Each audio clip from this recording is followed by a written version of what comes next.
So hello భయ్య, మీలో చాలామంది ఇంట్లో ఈ సీలింగ్ ఫ్యాన్ క్లోజింగ్ క్యాప్స్ అయితే ఉంటాయి కదా. ఈ సీలింగ్ ఫ్యాన్ క్లోజింగ్ క్యాప్స్తో మనం ఒక మంచి డెకరేషన్ లైట్ అయితే తయారు చేసుకోవచ్చు. ఇది చేసాము మన ఛానల్ సబ్స్క్రైబ్ చేసుకో. ఫస్ట్ ఆఫ్ ఆల్ ఒక బల్బ్ హోల్డర్ అయితే తీసుకోవాలి. బల్బ్ హోల్డర్ క్యాప్ అయితే రిమూవ్ చేసుకోవాలి ప్రాపర్గా. ఈ 2 స్క్రూస్కి అయితే ఒక 5 మీటర్ లాంగ్ వైర్ అయితే జాయిన్ చేసుకోవాలి మీరు ప్రాపర్గా. నేను జాయిన్ చేసుకుంటున్నాను.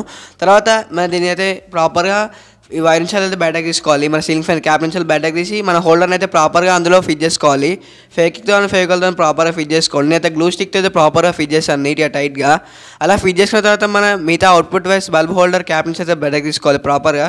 అలా నేను బయటకు తీసుకున్న తర్వాత ఇలా ఫిట్ చేశాను ఫేవిక్తో ప్రాపర్గా ఫిట్ చేసుకొని మనం ఇలా ఒక బల్బ్ యాడ్ చేసి మన ఏసీ ప్లగ్ యాడ్ చేస్తే ప్రాపర్గా మన డెకరేషన్ లైట్ రెడీ అయిపోతుంది. నేను ఒక ఏసీ ప్లగ్ తీసుకొని దీనికైతే వైర్స్ అయితే ఫిట్ చేశాను అన్నమాట ప్రాపర్గా వీటికి. మీరు చూడవచ్చు నేను ప్రాపర్గా అయితే ఏసీ ప్లగ్ అయితే వైర్స్ అయితే ఫిట్ చేసి మళ్ళీ యాషెస్ క్యాప్ అయితే ఫిట్ చేస్తున్నాను.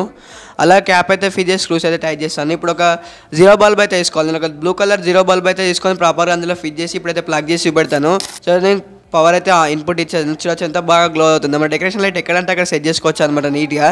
ఈ వీడియోస్ మన ఛానల్ సబ్స్క్రైబ్ చేసుకో. See in next video. Take care. Bye bye.